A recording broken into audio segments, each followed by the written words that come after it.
Ladies and gentlemen, in an age flooded with options, swipes, messages, and illusions of endless choice, standing out isn't about shining brighter, it's about resonating deeper.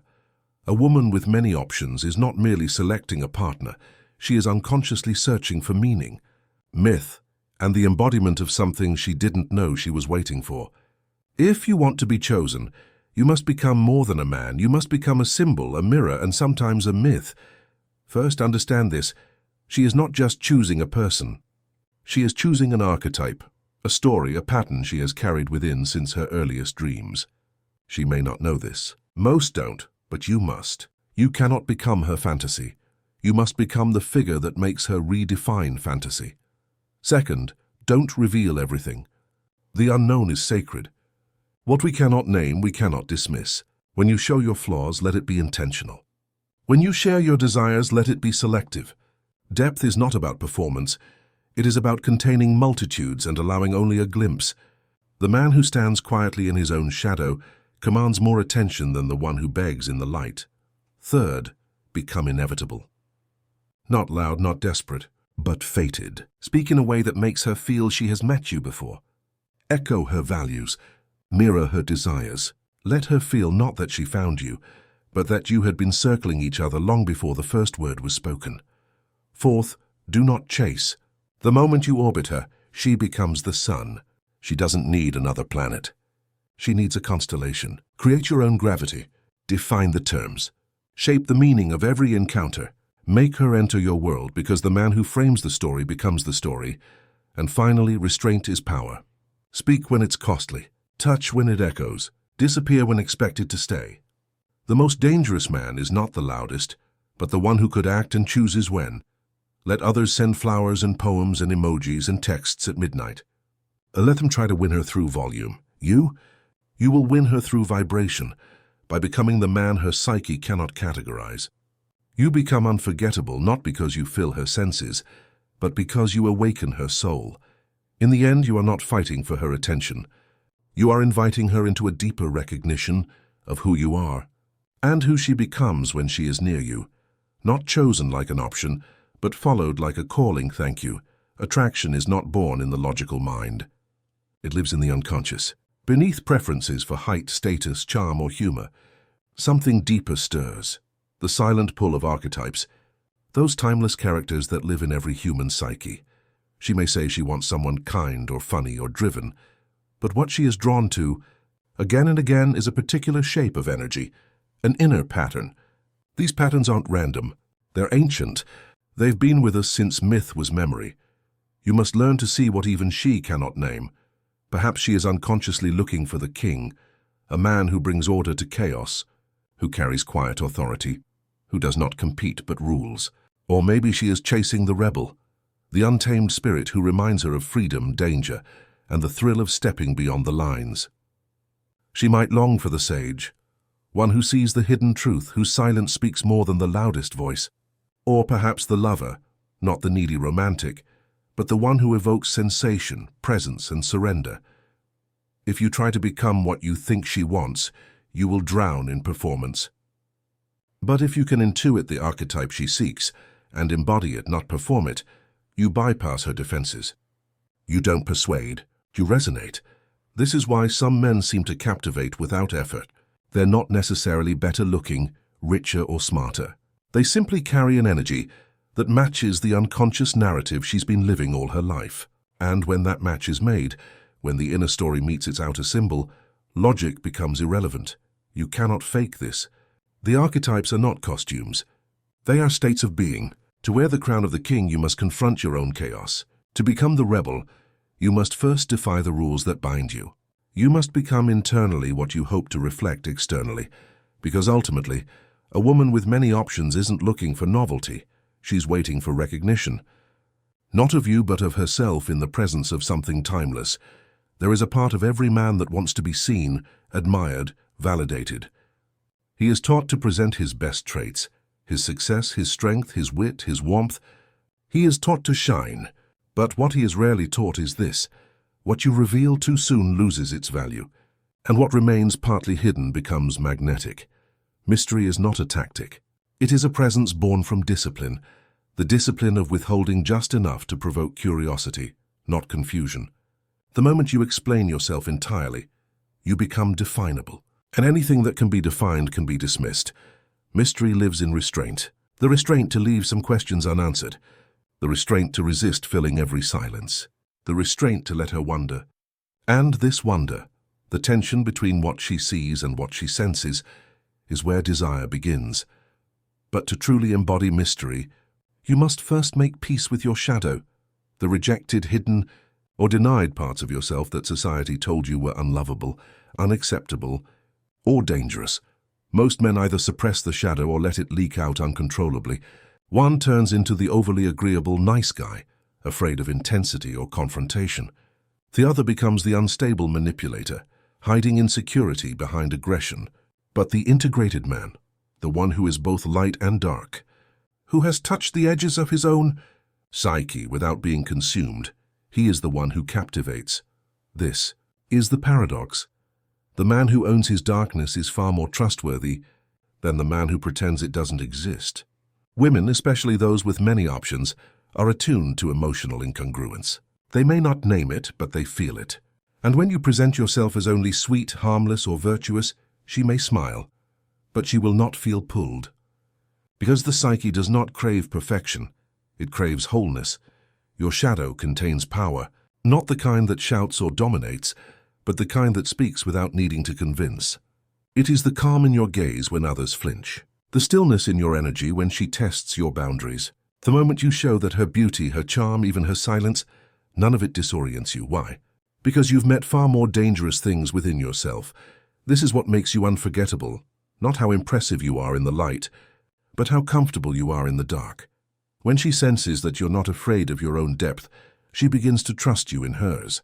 This is the unspoken language of intimacy, not small talk or shared interests, but the permission to go further, into emotion, into vulnerability, into chaos, and know you won't look away.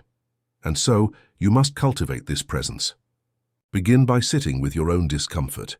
Notice the impulses to always speak, always perform, always explain. Ask, what am I trying to protect myself from by being so visible? Is it rejection? Is it insignificance? Is it the fear that if she doesn't see me now, she never will? And then let go.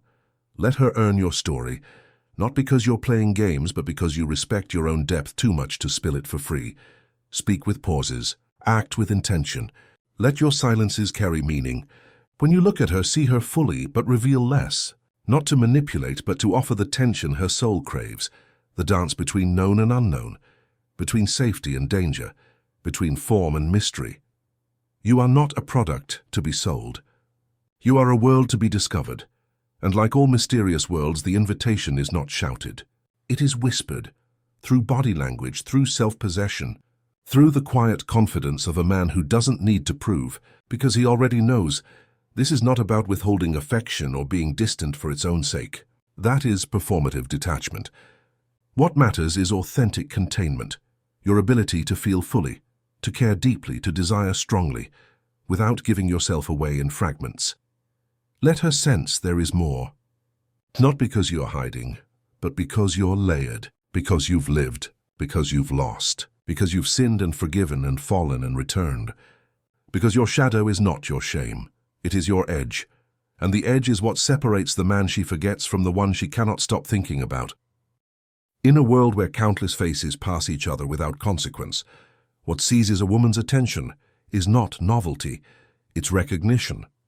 Not the kind that says, I've seen this before, but the kind that whispers, I was meant to see this now. The difference is subtle, but the effect is profound. While other men offer their presence, you must offer the illusion of inevitability. This illusion is not trickery, it is an alignment of symbols. When a woman feels that meeting you was more than random, that you've arrived not as a pursuer, but as a figure embedded in her personal myth, her defenses do not fall, they dissolve. She is no longer weighing options. She is responding to something older than choice. The psyche hungers for meaning. It wants to believe that life unfolds according to design, not chance. And in this hunger lies your advantage.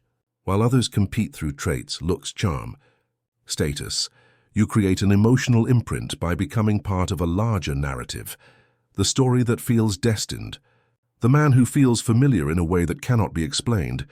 This is not achieved by being perfect. In fact, perfection is forgettable. It's too polished, too mechanical. Destiny is messy. It has cracks and coincidences. It shows up late, interrupts routines, disturbs plans, and feels right anyway. Your task is not to impress her conscious mind, but to speak directly to the part of her that recognizes patterns, symbols, synchronicities, and archetypes. That means you must position yourself as more than a man. You become the symbol of timing, of transformation, of the change she didn't know she was ready for. You don't sell your attributes. You present yourself as a mirror to where she is in her inner journey. The key is subtle mirroring, not mimicry, not flattery, but psychological attunement. If she's in a moment of transition, show up as clarity. If she's seeking escape, appear as adventure. If she's awakening spiritually or emotionally, meet her not with dogma but with presence. Let her feel that you already know something about her that others don't. Not because she told you, but because you've seen that part of the soul before, in others, or in yourself. This is where your language matters. Speak not like a salesman, but like an oracle. When she talks, listen not just to the words but to the undertone. Speak back to her with phrasing that hints at fate, intuition, inevitability. It's strange that we crossed paths right now. You remind me of something I can't quite name. You have this energy. It's familiar but rare. These are not lines. They are psychological cues. They activate in her the idea that she's not just choosing. You are both participating in something already unfolding. Your timing, too, must feel unplanned but perfect. Reach out not when it's expected, but when she's felt something missing. Show up after absence, not as strategy, but to amplify the sense that your reappearance is part of some larger rhythm. Don't make your presence constant. Make it timely, and each appearance will seem like the universe nudging her toward you. This is where most men fail. They chase, they follow, they react. But the man who understands this deeper rhythm never chases.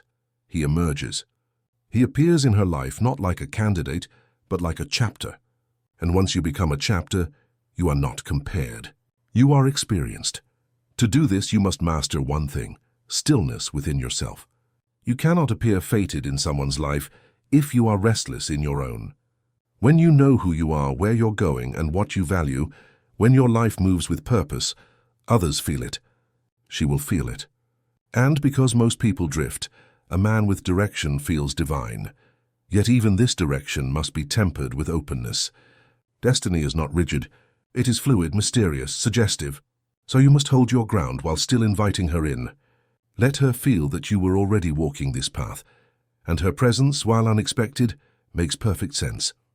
You are not adapting to her world. She is discovering her place in yours.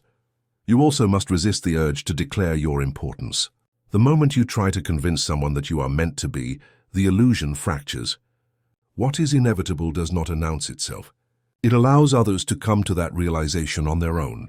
Your silence in certain moments, your willingness to let her wonder, question, or even drift away, does not weaken your position.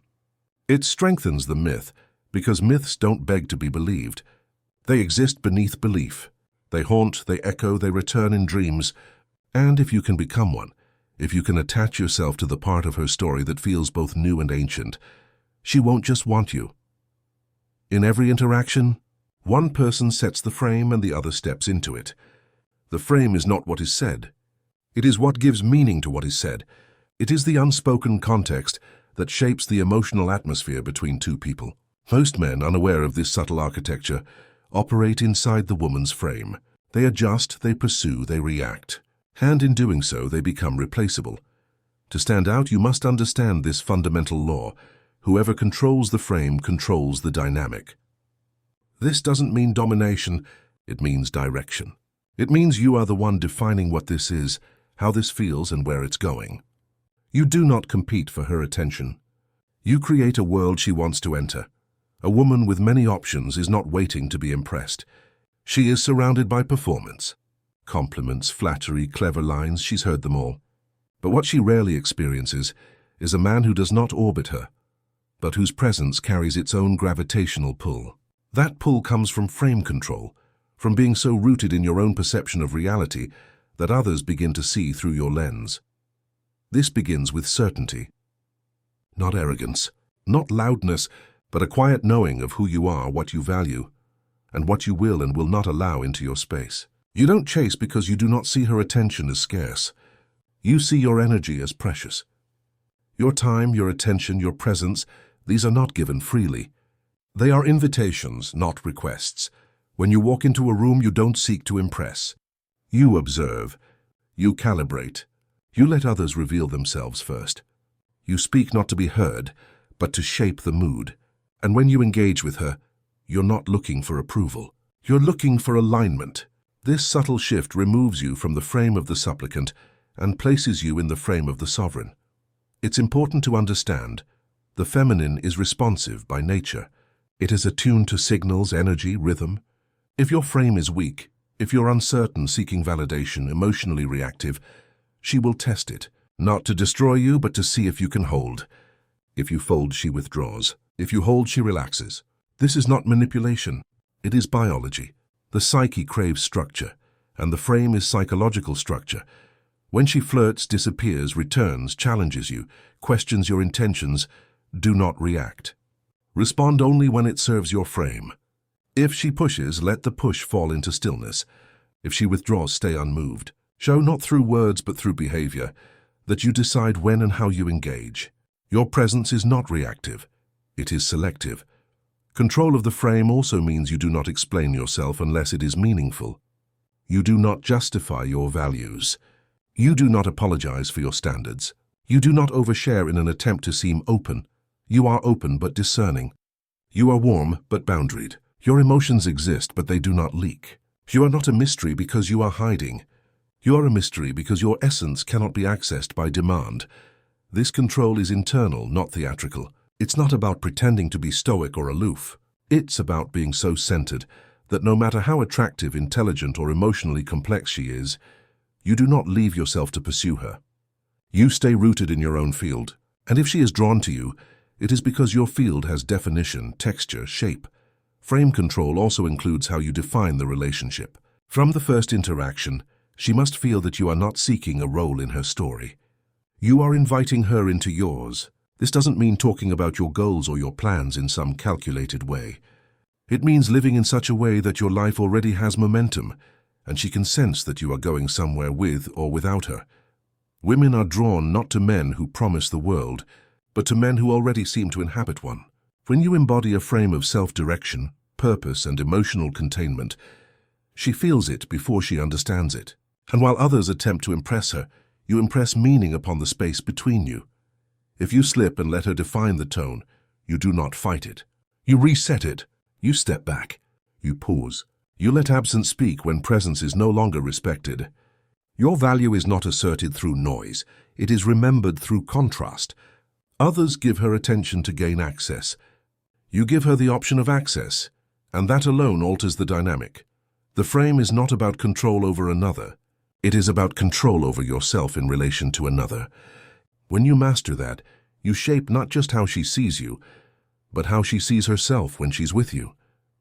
In a culture of immediacy, where speed is confused with strength and availability is mistaken for affection, restraint has become a rare and potent currency. Most men believe power is shown in action, in pursuit, in dominance, in constant display. But true power, the kind that leaves an imprint on the psyche, is revealed in what is held back, not what is given away. Restraint is not absence of desire. It is the control of it. It is the ability to feel without being ruled by feeling, to want without grasping, to be present without becoming dependent on presence. This discipline is not coldness, it is containment, and a man who can contain himself commands more gravity than one who scatters himself for attention. A woman who has many options is not impressed by another eager voice in the crowd. She does not remember the man who answered quickly, who always said yes, who showed up whenever she snapped her fingers. She remembers the one who did not flinch, not because he didn't care, but because he did, and still refused to betray himself in the process. This is not about playing games. Games are reactive. They are performed by men who secretly feel powerless and try to regain control by pretending not to care. Restraint, by contrast, is proactive. It is a conscious orientation toward your own value. It says, I do not move just because I can. I move because it matters. And when you move slowly, deliberately, with purpose, everything you do means more. A glance holds more tension. A touch carries more weight. A word spoken at the right time lands deeper than 1,000 lines spoken too soon. Restraint amplifies impact. It slows the rhythm just enough for tension to build. And tension, when directed with intention, is the architecture of attraction. This also means you know the art of pausing, of not always needing to respond, to explain, to rescue. Sometimes the strongest position is stillness. When she withdraws or tests your center, you do not chase after her emotional weather. You remain anchored. You let the storm pass. And in that stillness she sees not apathy, but depth. A man who does not lose himself when someone else shifts. To show power through restraint, you must also learn the difference between accessibility and availability. You can be emotionally accessible, present, attuned, authentic, without being constantly available. Your energy, your attention, your time, these are not things you give freely to prove affection. They are sacred. They are invitations to those who have earned proximity. Women feel this intuitively. They may not articulate it, but they know when they are in the presence of a man who does not need to prove his worth. They sense when your pace is your own, not controlled by them, not bent around their schedules or moods. This creates polarity. It triggers a dynamic where she must choose to step forward rather than passively receive. You are not pulled. She must lean in. And this leaning in happens most powerfully when you demonstrate that you are not afraid of silence, of space, of delay. You are not ruled by urgency. You do not need constant affirmation to feel secure. You understand that the deepest connections are forged not in non-stop motion, but in moments of stillness that allow meaning to emerge. Even in desire, restraint holds its place. You do not rush to possess. You allow longing to build. You let the space between you become charged. And when intimacy finally happens, emotional, intellectual, physical, it is not casual. It is earned. Because restraint turns the ordinary into ritual. It elevates connection above convenience. It shows her that what you give is rare, not because it's withheld in fear, but because it is given with precision. To embody restraint, you must also know what not to pursue. You must be able to walk away, not as threat, but as expression of self-respect. You must be willing to lose the moment to preserve the message. I am not here to beg for belonging. You are not applying for a position in her life. You are opening a door into yours, and whether she steps in or not is her freedom. But your direction remains unchanged. This depth of restraint comes from a deep well of self-trust. From knowing that you are not defined by what you acquire or who chooses you. You are defined by what you honor, what you hold back, what you refuse to give away just to fill silence or escape discomfort. And in a world of men who overshare, overpromise, and overexpose, the man who knows when not to act becomes unforgettable.